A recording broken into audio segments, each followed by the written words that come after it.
सभापति जी।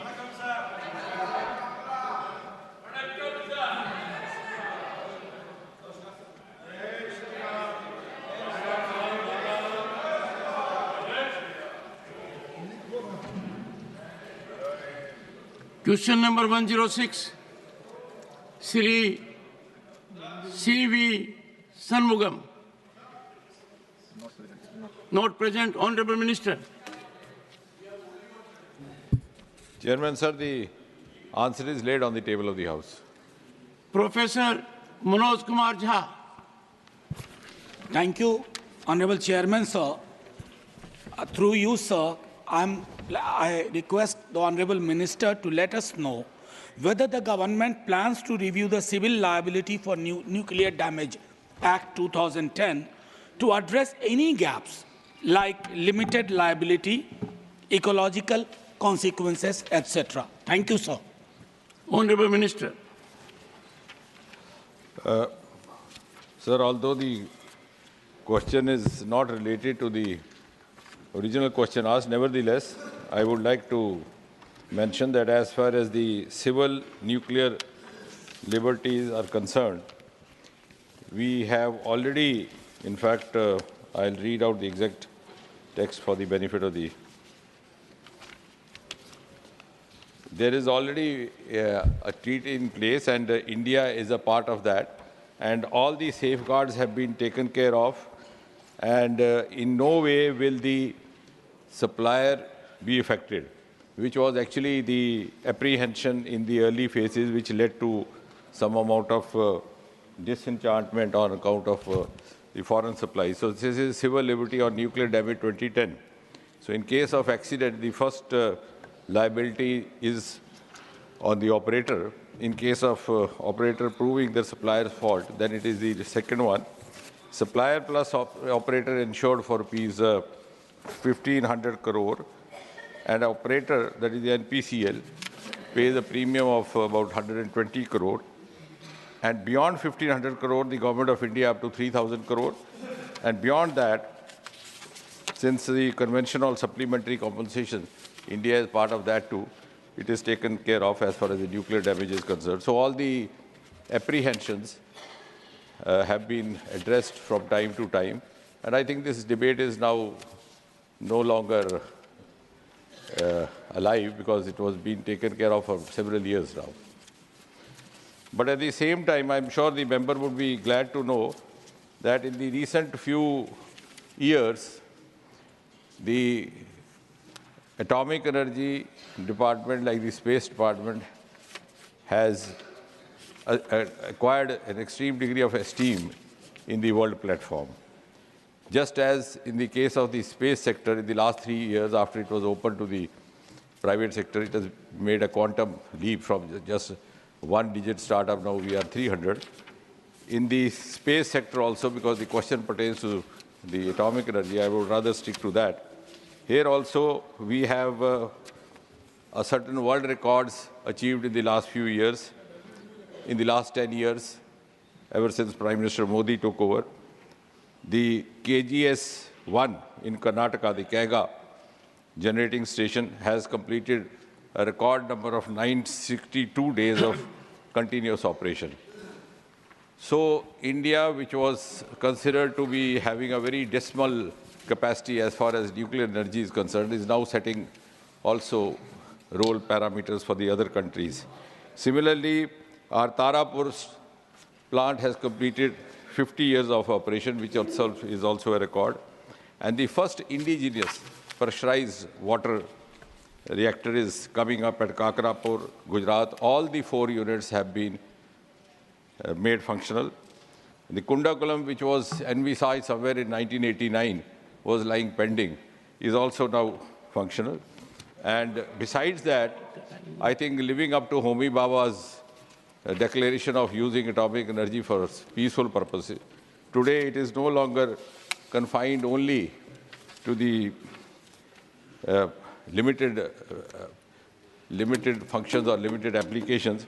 We have atomic energy being applied in a large scale in agriculture, in preservatives of food, also in developing jackets for security persons, etc. So I can go on and on.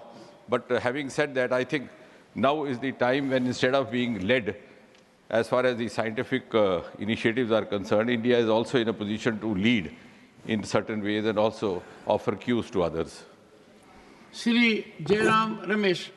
Sir, I'd like to remind the Honourable Minister that it takes over 10 years to commission a nuclear plant. So if nuclear plants are being commissioned now, they had been set up over 10 years ago. So let's not get into that subject. My question to the Honourable Minister is very simple.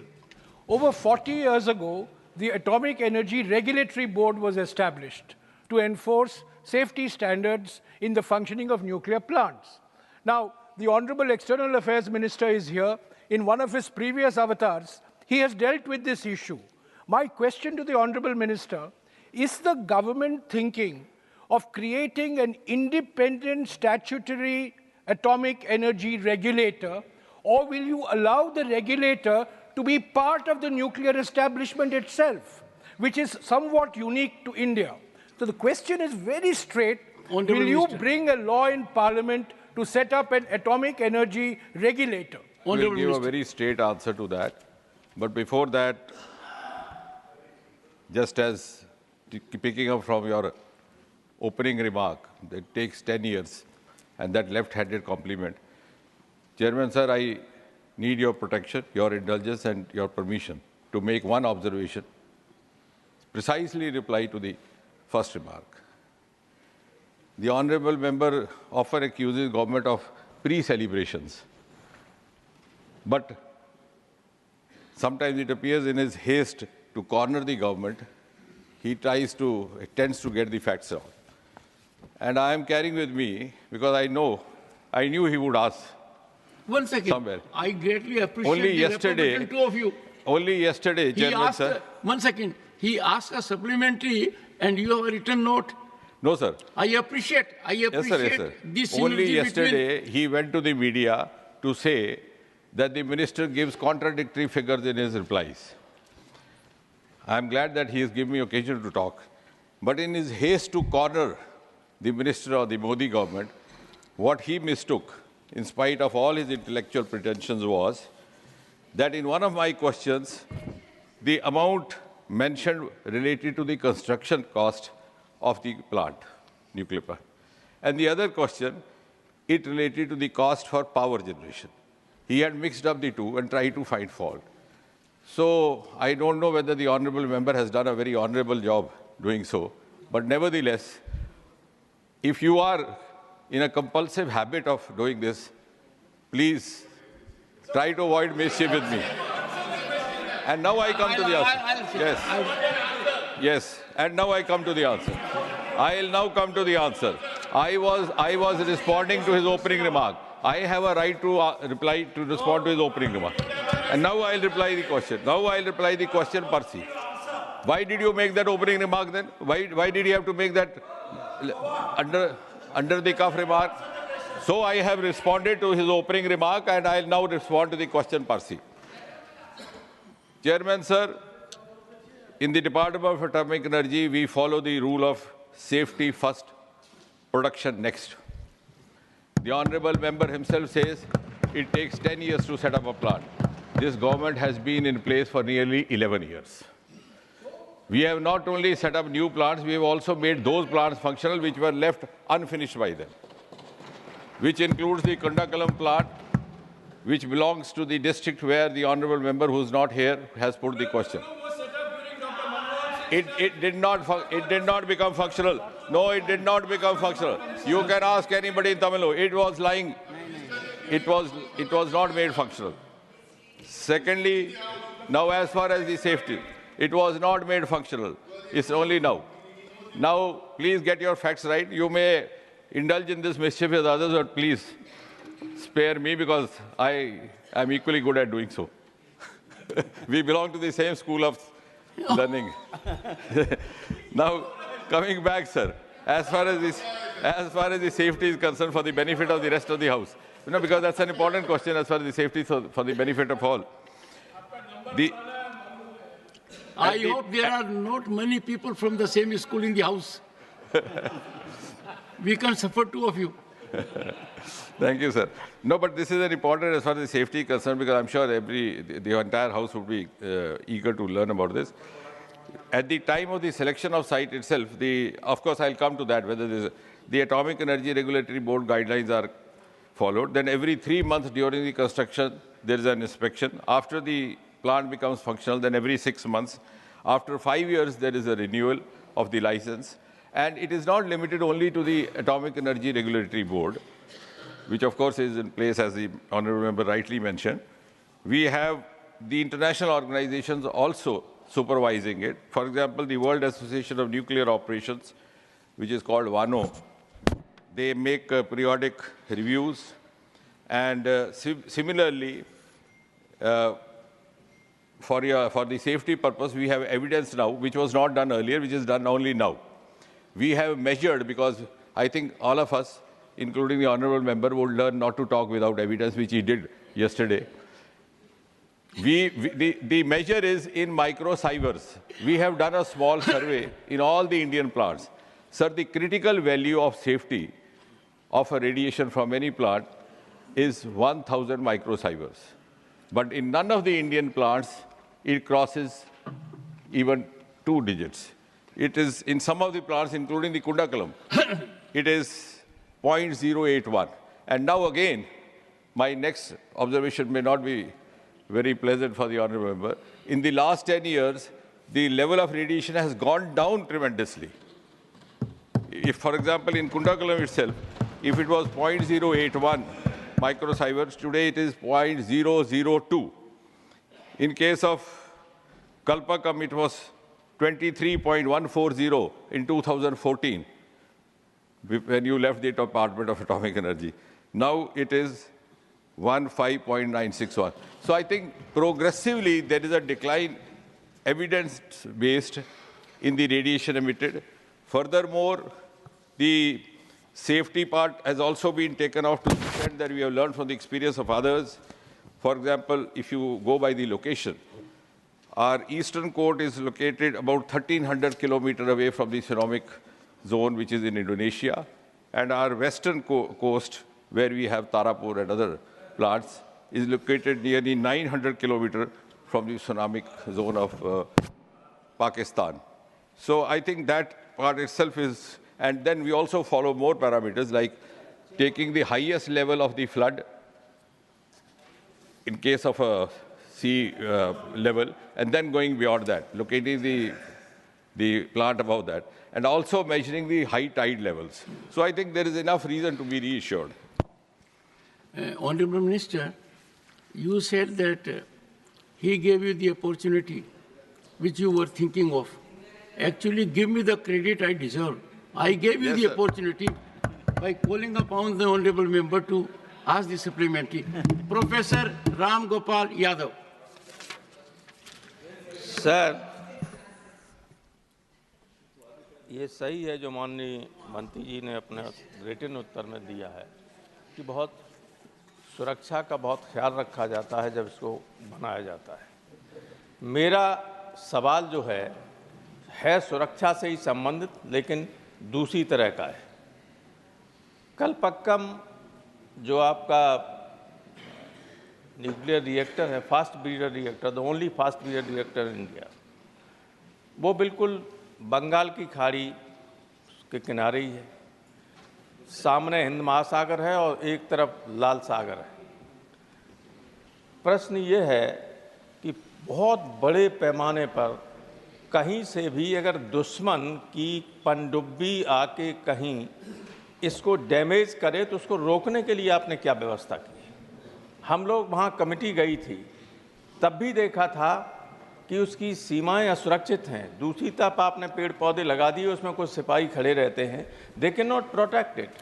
और अगर और ये हो सकता है, चारों तरफ अब आपके आसपास सब जयशंकर जी बैठे हुए हैं, मित्र देश नहीं हैं, क्या, मेरा सवाल ये है कि क्या कलपक्कम जैसे important fast breeder nuclear reactor को सुरक्षित रखने के लिए कोई नेवल वारशिप या अपनी पनडुब्बी उसकी सुरक्षा के लिए लगाएंगे ताकि निगरानी करती रहे। Honourable minister. सभापति जी, राम गोपाल यादव जी बड़े हमारे सीनियर और वरिष्ठ सदस्य हैं और उन्होंने बड़ी संवेदनशील विषय उठाया है। जहाँ तक पारसी प्रोजेक्ट की या इस प्लांट की सुरक्षा का संबंध है, वो तो मैं स्पष्ट कर चुका कि उसके लिए पर्याप्त व्यवस्था की गई है। और लेकिन जहाँ तक ये विषय है, हालांकि ये मूलतः इस विभाग से संबंधित नहीं है, थोड़ा बहुत विदेश मंत्रालय से है, थोड़ा बहुत रक्षा मंत्रालय से, लेकिन ये सत्य है कि नेवल गार्ड्स और अन्य सुरक्षा संस्थाओं का भी सहयोग लिया जाता है इसकी सुरक्षा व्यवस्था में, और रडार इत्यादि के माध्यम से भी इसके ऊपर विजिल रहता है। जितना संभव हो सके उतना किया गया है, परंतु आपका कहना भी ठीक है कि जिस प्रकार टेक्नोलॉजी दिन प्रतिदिन बढ़ती जा रही है, उसी प्रकार हमें भी उसमें नए प्रावधान और नई व्यवस्थाओं की योजना भी बनानी पड़ती है और उसके लिए सोचना भी पड़ता है। और अभी तक इस प्रकार की कोई घटना हुई नहीं है, लेकिन CISF भी वहाँ पर है और एक्सटर्नल थ्रेट्स के लिए मिसाइल और एरो क्रैश के लिए भी व्यवस्थाएं रखी गई हैं, how to counter that possibility. और जहाँ तक सुरक्षा परसी का ताल्लुक है, पिछले दिनों में समाचार पत्रों में आया था कि कुछ एक हमारे प्रोजेक्ट्स रुक गए, लेकिन अब चूँकि सारे सदस्यगण यहाँ बैठे हैं, राजस्थान में हमारे कुछ प्रोजेक्ट रुक गए, कहीं और के साथ इससे कैंसर फैलता है इत्यादि, तो हमने उसके लिए भी एक सर्वे किया और आंकड़े हमारे ये दर्शाने लगे कि कैंसर और बर्थ डिफेक्ट्स जो रेडिएशन से अधिकतर संभावना रहती है, उसका प्रेवलेंस भाखड़ा में और इन संस्थाओं में और इन प्लांट्स में काम करने वाले कर्मियों में कम था बनिस्बत औसतन जो राष्ट्रीय स्तर पर था। तो वो भी चिंता मुझे लगता है कि हमें उसमें भी सारे सदस्यों का हमें सहयोग रहे कि बहुत सारे प्लांट्स हमारे इस कारण रुक जाते हैं।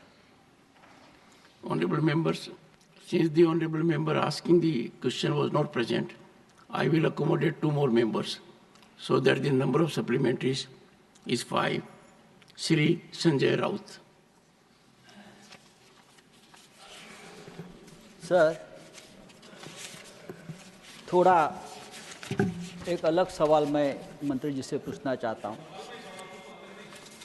ये जो न्यूक्लियर पावर प्लांट है, ये देश के विकास के लिए बहुत महत्वपूर्ण होता है और इसी राष्ट्रहित की भावना से महाराष्ट्र में तारापुर न्यूक्लियर पावर प्लांट जो है, उसके लिए हमारे हजारों किसानों ने अपनी उपजाऊ ज़मीन, खेत और घर छोड़ दिया। किसानों के साथ साथ वहाँ जो समुद्र किनारे है, वहाँ के मछुआरे हैं, उनका भी व्यवसाय, काम धंधा बंद हो गया। उसने भी अपना एक समझौता कर लिया।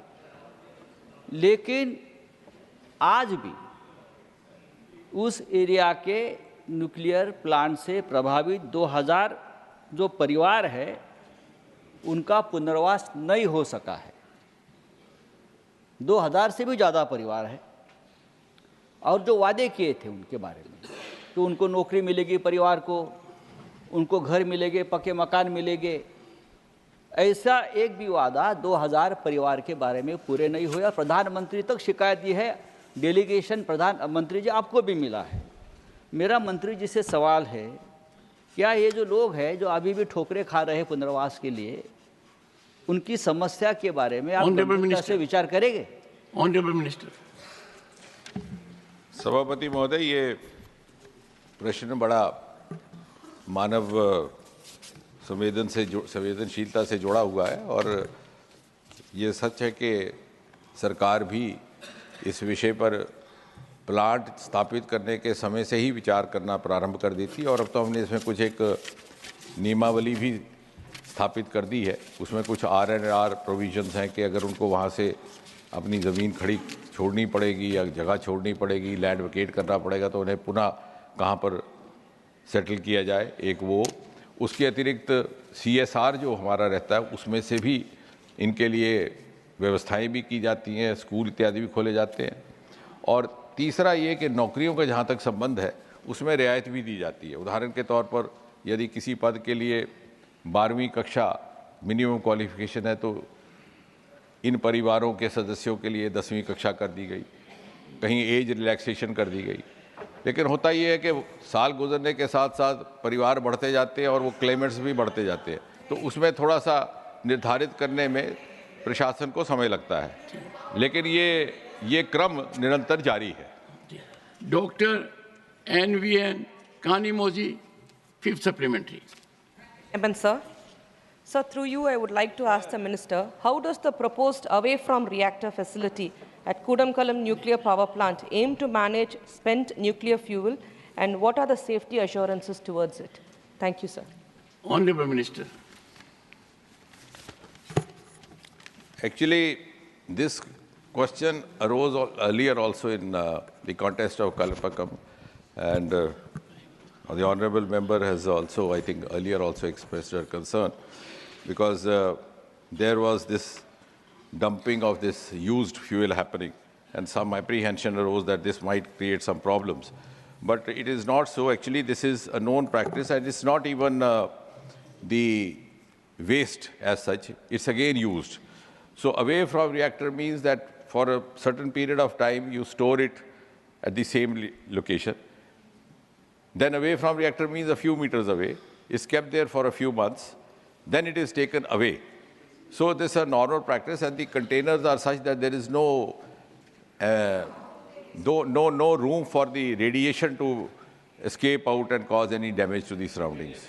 So I think, and this is an inbuilt mechanism in every plant.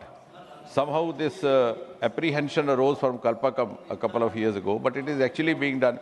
And then through the honourable member, because she also hails from that area, I would also like you to convey to others that at one point in time, there was some news report somewhere in the media last year that this reused fuel from the other plants would also be dumped into Kalpakam, which is actually unfounded. Each of the plant has its own such mechanism. Question number 107, Shri Narhari Amin. माननीय अध्यक्ष महोदय जी, question number 107. Supplementary number 1, Shri Narhari Amin. माननीय अध्यक्ष महोदय जी, 1,64,000 post office के जरिए माननीय प्रधानमंत्री श्री नरेंद्र मोदी जी की सरकार हर गांव, हर घर, हर व्यक्ति तक सिटीजन सेंट्रिक सेवाओं दे रही है। 2014 से 2024 तक 5,000 से ज़्यादा पोस्ट ऑफिस खुले गए, 1,28,000 लोगों को रोजगारी मिली है, 13,500 से ज़्यादा डाकघरों में आधार सेवा केंद्र बने हैं, 3 करोड़ से ज़्यादा सुकन्या समृद्धि खाते खोले गए, उसमें 1,41,000 करोड़ रुपया डिपॉजिट हुई है। माननीय मंत्री जी से ये बताने की कृपा करेंगे कि सरकार द्वारा पोस्ट डिपार्टमेंट का रेवेन्यू बढ़ाने के लिए पोस्ट डिपार्टमेंट के नेटवर्क के जरिए ई कॉमर्स और अन्य वैल्यूएड सेवाओं का विस्तार करने के लिए क्या कदम उठाए? माननीय सदस्य, ये मेरा क्वेश्चन है सर। सुनिए, आप मंत्री जी से क्या पूछना चाहते हैं? बाकी मंत्री जी को बताने दीजिए। माननीय मंत्री जी, माननीय मंत्री जी। सर मंत्री जी पर आरोप मत लगाओ, नए मंत्री हैं, युवा मंत्री हैं। Yes honourable minister. Sir, thank you. Sir, from stamps to savings, postcard to payment banks, letter to livelihoods, post offices have been transformed under the visionary leadership of Sri Narendra Modi ji to be a backbone of financial inclusion for rural communities, especially women. Sir, we provide services from postcard, mail to savings banks, payments bank, and everything that you can imagine in a rural community. More than 80 services, government to citizen, business to citizen services, whether you call it paying the bills, buying the train tickets, or receiving government beneficiary schemes such as Manrega or PM Kisan. So the post office must be looked at the larger construct of what we want to do for rural communities, especially women. Because if you look at it, sir, on an average, the national banks have around 20% of women accounts. Ever since Modi ji envisioned the development of women and the initiation of India, please listen, India's Post Payments Bank, we have opened more than 45% of women accounts. Never in the history. So, one second. I am coming to one by one, please. Let me answer, madam. I respect all of you. Let me answer you. You can ask supplements. I am happy to answer. Sir, under IT modernization, we spent 5,700 crores. And we have given 1.4 lakh mobile phones and 1.4 lakh thermal printers, 3 lakh biometric devices to make every postman a mobile ATM so that they can go to the doorstep of every rural household and deliver banking services. So what can we charge for these kind of, how can we account the amount of money that we spend on these people? So not everything that the government provides should be considered as part of a business. There is a moral, social responsibility that we make our services not only achievable, but affordable for everybody. Thank you. Second supplementary, Sri Narhari Amin. माननीय अध्यक्ष महोदय जी, सरकार द्वारा देश भर में कितने post export केंद्र को स्थापित किया गया और इन केंद्रों से किन किन वस्तुओं का एक्सपोर्ट किया जा रहा है? Honorable Minister. One second. Sir. Honorable Minister is a young minister and I can also answer without looking at you. Kindly lend your ears to him. So, let us have some positive approach. And if he reflects to his leader, well, everyone does. It's a matter of pride for him also, for all of us also. Come on, go ahead. Sir, again, the post offices have been there since 1800s. 18, yes. Correct. No one ever imagined that there should be an export center other than Modi ji. Yes. And this is absolute. And we have envisioned how to help our rural women, especially self-help group people. And we designed one product for one district. So in that context, how to export these an exceptionally well done, innovative rural products to across the world. We designed one DNK for each district. Sir, there are close to 790 districts. However, the program was so successful, we expanded to more than 1,000 DNKs. With that process, we spent so much money, and it is kind of a continuous hand-holding for these rural women so that their lives can be better. And in that process, DNKs, what they have achieved is 2.2 lakh shipments and 54 crores as of today. And the beauty of this, sir, all they need is one-time registration, and it is integrated with the customs of all the countries, and it is API integrated, and it can be done at the local post offices. So this process, because when you look at the rural women, they cannot go to the customs and all those places, and it would be difficult. So that is the beauty of these DNK, sir. Thank you.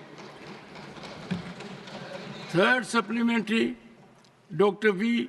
Sivadathan. Sir, the people of the country expecting very good service, effective service from the postal department. But sad to say, the lack of the employees and the post officers, the service is very pathetic in our nation. Sir, my question, in my district, in Kannur, I have participated in a struggle of postal employees. They raised a slogan against the shutdown of the post offices. So my question is, sir, how many post offices have been shut down by this government since 2019? And how many employees, the number of employees has been reduced by this government since 2019? This is my question. I am expecting a very clear answer from our young minister. Honorable member, first, the Honorable Minister has enlightened through us, everyone, that post offices are virtually emerging as nerve center for rural people. And I quite appreciate going to a custom house for anyone, particularly a rural woman, is a challenge she will give up. So have high expectation from the minister. Sir, Honorable Minister. Happy to answer, sir. Sir, to give this background, by the time UPA government started from 2004 to 2014, we used to have 1,55,000 post offices. They reduced 700 7,000 post office, 700 post offices, sir, in their 10 years. After we came, since the government envisioned post office is not for a letter, and this is for the complete upliftment, we have increased the post offices about 10,500. From 1,55,000 to 1,65,000, sir. Out of these, 90.1%, that is close to 1,50,000 post offices are located in rural places and far-reach places. Out of these 10,000 new post offices, more than 5,000 were created at left-wing extremism, LWE, affected areas, sir. And the other, approximately around 4,700 to 800 post offices were constructed where people do not have any post office within the 5-kilometer range. So the goal of Government of India is to have a post office minimum a 3-kilometer distance and the worst case 5 kilometers. So with all these 1,65,000 post offices, we connected every village, sir, and there are no post offices that were closed as far as I know. Thank you. Susri Dola Sen, for supplementary. Thank you, Chairman, sir. Through you, I want to know from the Honourable Minister that at the time of modernization of Biksit Bharat, modernization process of Biksit Bharat of the post offices, whether the law of the land, the labour law as per constitution, is being maintained by the ministry or the department. Incidentally, the citizens of our country, that is we the people of India, according to the constitution, has got services or job of post offices through or by passing UPSC examination, and then being deprived now with the disinvestment process and the corporatization process. Whether it will be called modernization Honorable Minister, Thank you, sir. Dola Senji is a very experienced member of this House. Thank you. Thank you for your concern. In 2013 and 14, sir, the total employees we have is around, sir, I use the round number so that it's easy for everybody to understand. 4,50,000, out of which departmental employees were 2 lakhs and GDS were 2,50,000. And today also, we maintain the exact same ratio, 4,50,000. So none of the employees have been downsized. And now, when it comes to the modernization, sir, before 2014, the way the recruitment of the employees, especially the GDS, Gramin Dak Sevaks, or the transfer, or the compassionate appointment would be at the discretion of whoever is the responsible authority. Ever since we came, we converted everything completely transparent and online. This mechanism, sir, to recruit, it is a merit-based, and to transfer, and I have to tell you, this is my first time being an MP from a local area. A lot of people will come to me and ask me, can you transfer an employee in your postal department? Sir, even me, I cannot transfer even a single employee. What does that mean? It's a completely transparent mechanism. And we do compassionate appointment that is also highly transparent, sir. So the entire modernization process is extremely well done, and rest can be assured. Thank you. And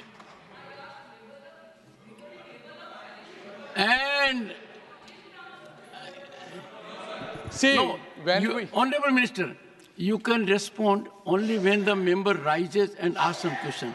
Dola Senji was sitting on her chair, and therefore she will have to seek an appointment and you interact.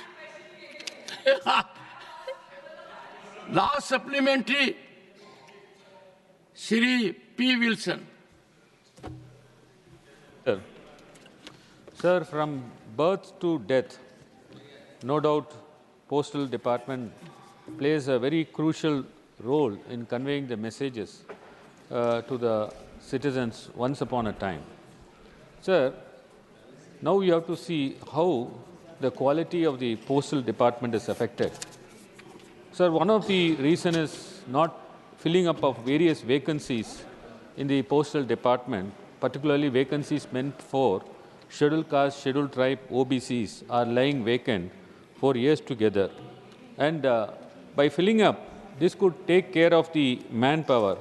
Sir, another problem is, sir, there is very often changing of the postal pin codes. Sir, today I am residing in a postal pin code of 6,29,000. Suddenly one day they come and say, your postal pin code is changed to 6,30,000. This creates a lot of confusion. Sir, there are other problems like infrastructure challenges, technological issues, high volume of operations, bureaucratic challenges due to their inefficiency, budget constraint, private courier services challenges, and lack of internet in rural areas. Sir, how are you going to face or handle these problems? Then only you can say that there is a modernization in Postal Department. Thank you very much, Chairman. Mr. P. Wilson is a distinguished lawyer. Many issues he has raised. Honorable Minister.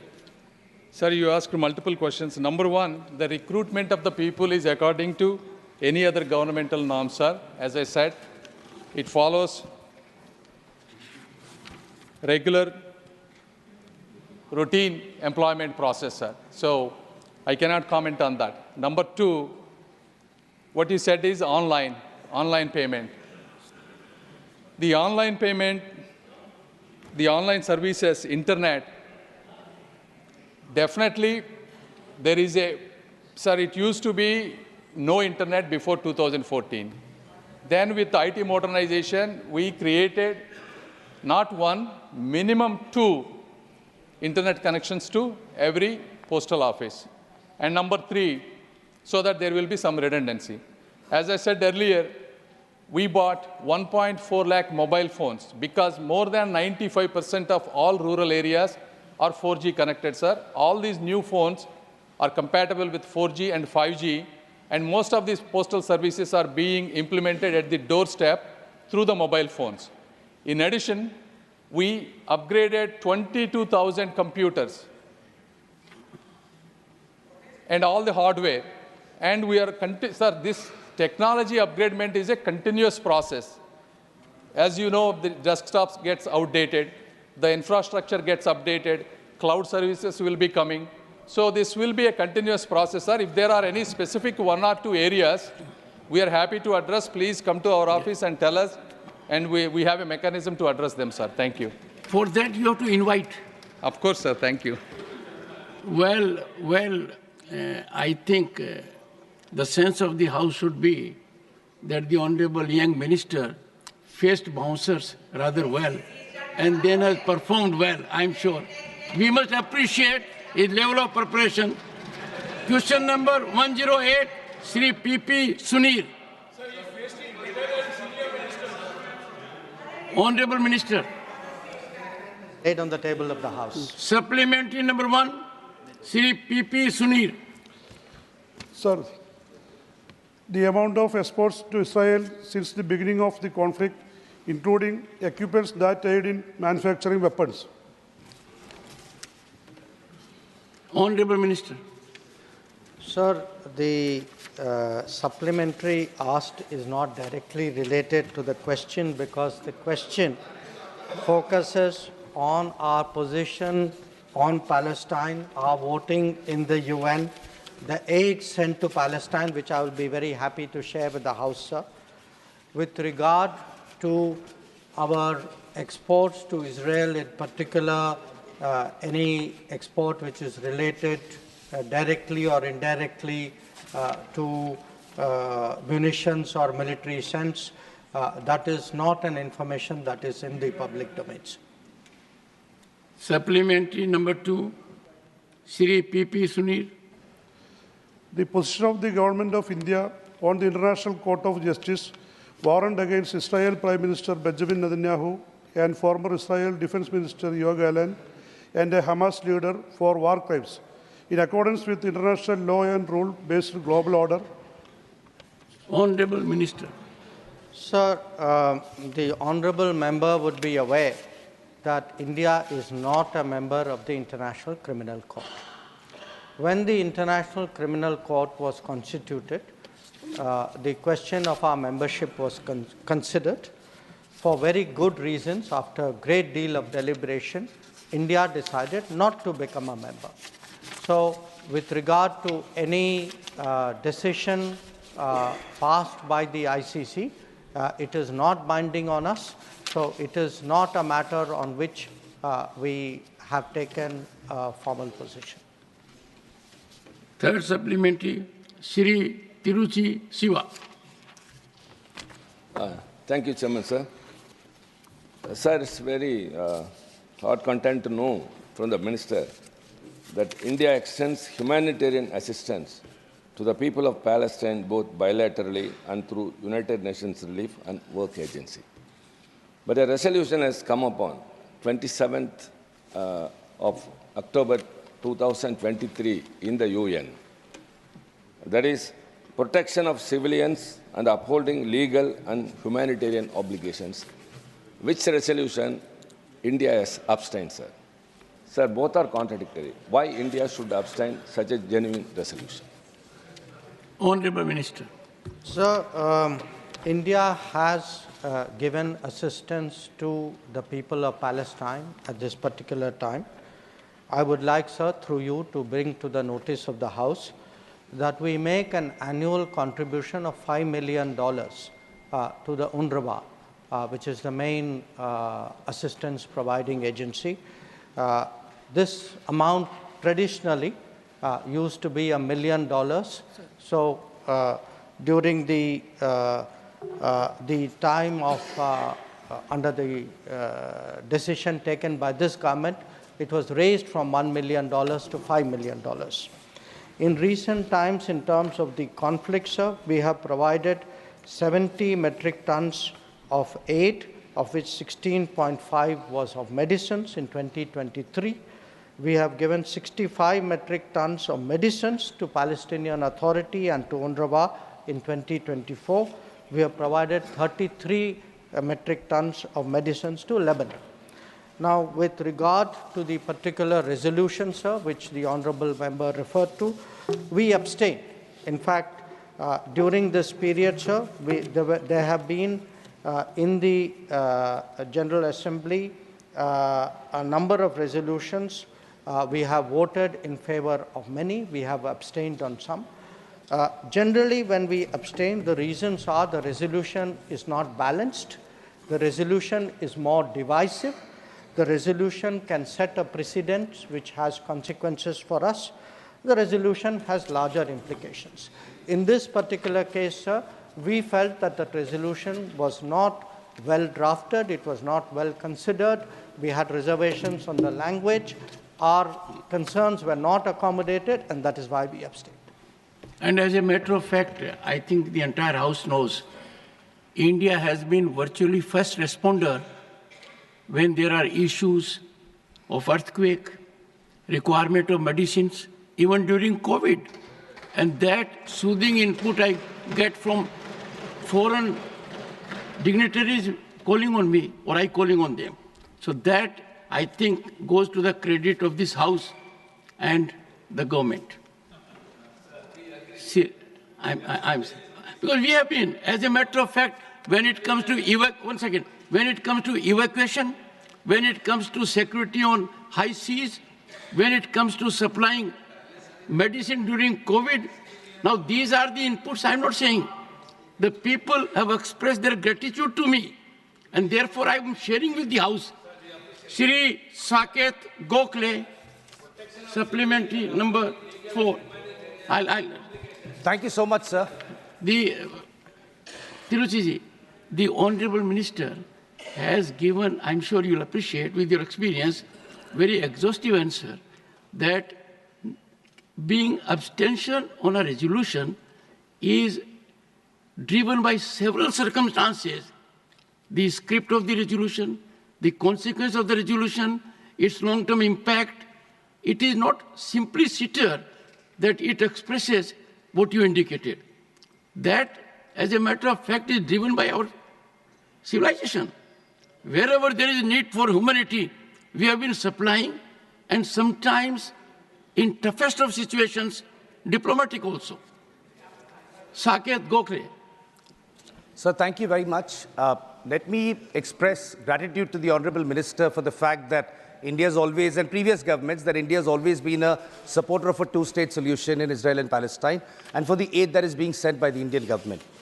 Sir, because the question pertains to India's position on Palestine, I have two very specific questions on which I would like to know the government of India's position. Number one, the Honourable Minister just said that we've been providing $5 million of aid to the UN RWA. The UN RWA has now been banned by the Israeli government. So what mechanism, what is our position on UN RWA being banned, and how are we sending aid? And the second point on which I want to know the position is that India has traditionally always, including this government, supported a two-state solution. In the United Nations, we abstained on a resolution against Israeli illegal settlements in the West Bank. What is India's position on the illegal settlements made by Israel in the West Bank and Palestine, sir? Before the Honourable Minister responds, the little I gathered in diplomacy, if you win a battle by argument, you lose it. Honourable Minister. Thank you, sir. Sir, regarding our support and contribution to the UNRWA, this is a decision which we took as a government. We continue to stand by that decision, and we have in fact just released the latest tranche of support to the UNRWA. So I hope the member is reassured on that score. Regarding the two-state solution, we support a two-state solution, and we have been public and unambiguous about that. So I think there should be no cause for confusion regarding two-state solution. Regarding, sir, resolutions, both what the honourable member asked and what the previous honourable member also asked, again, sir, it depends. Resolutions have implications, as you noted. Their wording is important. For example, in the resolution which the previous member had referred to, sir, there was no reference to terrorism.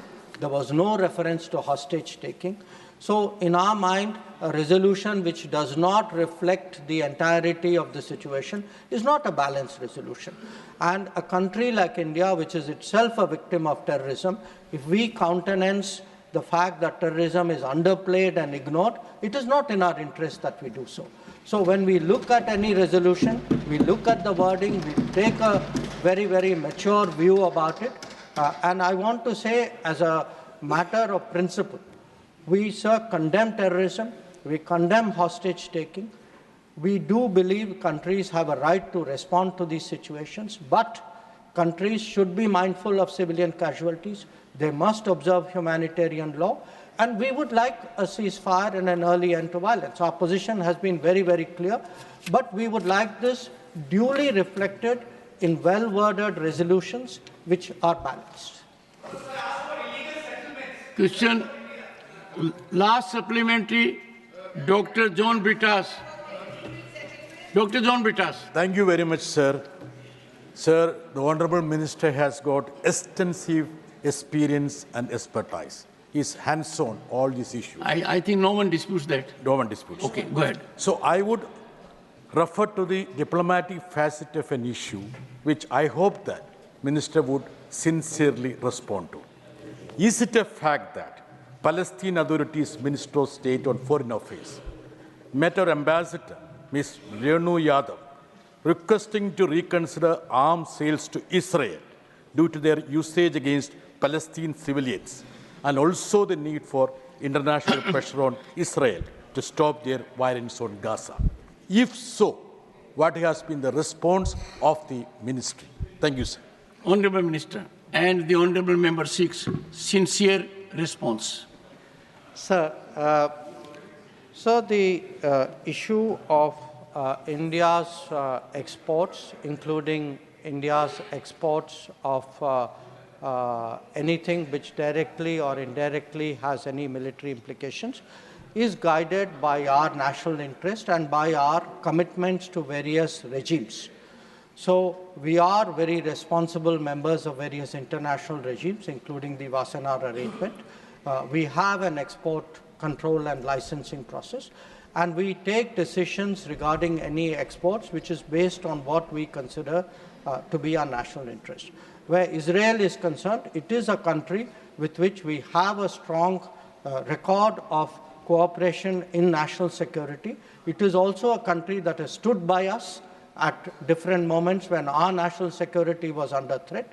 So when we take any decision, we will bear in mind, obviously, the larger circumstances, but we will definitely be driven by our national interest in this matter. Question number 109, Sri Raghav Chadda. Sir, question number 109. Honorable Minister. उत्तर सभा पटल पे रखा गया. Supplementary number 1, Sri Raghav Chadda. Sir, इस सदन के नेता रहे स्वर्गीय अरुण जेटली जी, जिनके साथ मेरा व्यक्तिगत रिश्ता कुछ खट्टा मीठा रहा, वो कहा करते थे कि pre retirement judgements get influenced by post retirement jobs. और मुझे लगता है इस सदन में बैठे कई सारे साथी इस कथन से सहमति अपनी दर्ज करेंगे. सर, पिछले कई सालों से, एक लंबे समय से एक चलन चलता आ रहा है कि जजों की रिटायरमेंट के बाद उन्हें एग्जीक्यूटिव रोल्स या पॉलिटिकल रोल्स दिए जाते हैं. कुछ लोग हमारे सदन में गवर्नर, राज्यसभा सदस्य बनकर आ जाते हैं, कुछ लोग रिटायरमेंट के बाद कई सूबों के गवर्नर लग जाते हैं. इससे कई प्रकार के सवाल जनता के मन में आते हैं. कॉन्फ्लिक्ट ऑफ इंटरेस्ट का सवाल आता है, एग्जीक्यूटिव इंटरफेरेंस इन जुडिशियल प्रोसेस का सवाल आता है, इंडिपेंडेंस ऑफ जुडिशरी का सवाल आता है. तो मेरा सरकार से ये सवाल है कि कुछ सुझाव जो लगातार कई समितियों के माध्यम से भी सरकार के पास आए, जो मैं अभी बताना चाहता हूं, इस पे सरकार का क्या विचार है. पहला, कि जजों की रिटायरमेंट के बाद एक कूलिंग ऑफ पीरियड होना चाहिए कि करीब करीब 2 साल तक किसी भी जज को रिटायरमेंट के बाद कोई एग्जीक्यूटिव या पॉलिटिकल रोल ना दिया जाए और किसी समिति की चेयरमैनशिप भी ना दी जाए. उस उस सुझाव पे सरकार का क्या कहना है? मेरा दूसरा सुझाव। Once again, well, to satisfy my very dear friend Jairam Ramesh, in the United States, they brought a serious issue, conflict of interest of advocates. And they wanted to keep lawyers away from Congress and Senate. It was severely debated. Ultimately, it was found that if conflict of interest issue has to dominate, then House will be empty. Because someone will always have conflict of interest.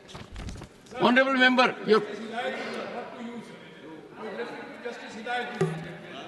Justice Hidayatullah, honorable members, for your benefit, happens to be the only one in the country who was Chief Justice of India, Vice President of India, and also discharged the functions of President of India without being Vice President or elected President. Something very rare. We wish you the best.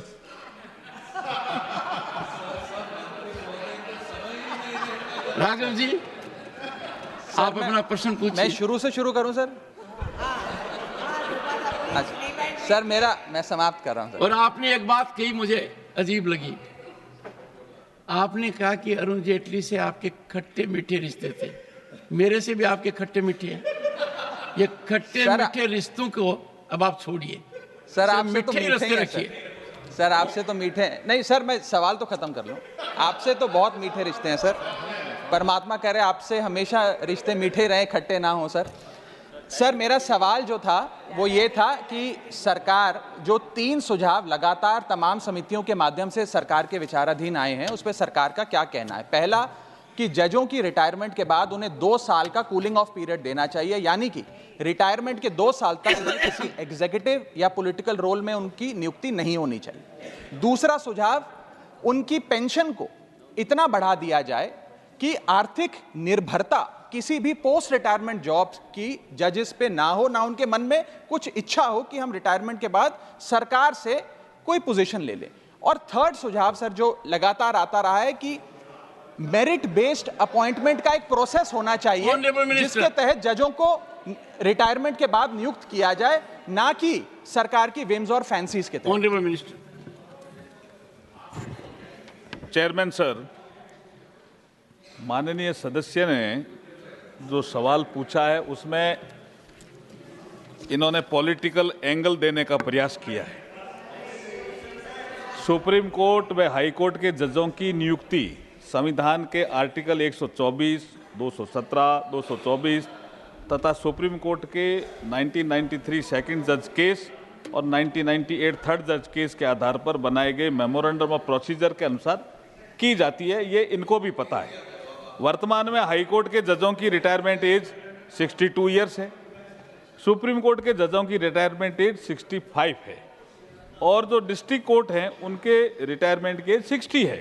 ये जिनका जिक्र कर रहे हैं कि एक chief justice conference हुई थी, उसमें एक रेजोल्यूशन लिया कि जजेस की रिटायरमेंट की एज बढ़ानी चाहिए। एक ये पार्लियामेंट स्टैंडिंग कमेटी जिनका जिक्र कर रहे हैं 2010 की, उसने भी अपनी 39 रिपोर्ट में कहा कि हाई कोर्ट के जजों की उम्र 62 से 65 करने का एक रिकमेंडेशन जिसका इन्होंने जिक्र किया, लेकिन इन्होंने इसका जिक्र नहीं करके एक दूसरा विषय रखा कूलिंग पीरियड का। मैं आपको ये बताना चाहता हूं कि वर्तमान में तो जजेज के जो रिटायरमेंट की एज है उसके बढ़ाने का कोई प्रस्ताव सरकार के पास विचाराधीन नहीं है। जी आप ये बताइए ये कूलिंग पीरियड क्या है? पहले मेरे समझ में नहीं आया है। सर आप तो संविधान के ज्ञाता हैं और देश संविधान से ही चलता है। संविधान में कोई कूलिंग पीरियड का वर्ड है ही नहीं, इन्होंने इजाद किया है मोदी जी की आलोचना करने के लिए, और कोई विषय नहीं है। और मैं ये कहना चाहता हूं जजेज के सुप्रीम कोर्ट और हाई कोर्ट में जब वो रिटायर होते हैं तो ये जो इंस्टीट्यूटरी बॉडीज बनी है ये मोदी जी ने बनाई है क्या? ये ट्रिब्यूनल बने हैं ये मोदी जी ने बनाए हैं क्या? ये देश में पहले से ही है। अगर आप एक्सपर्ट आदमी जो आपके योग्यताएं तय की हुई है कि हाई कोर्ट का रिटायर्ड जज होना चाहिए या हाई कोर्ट का चीफ जस्टिस होना चाहिए या सुप्रीम कोर्ट का रिटायर्ड जज होना चाहिए, अगर हम भरेंगे ही नहीं इनको तो इनमें काम कैसे होगा sir? The House stands adjourned to meet at 2 p.m.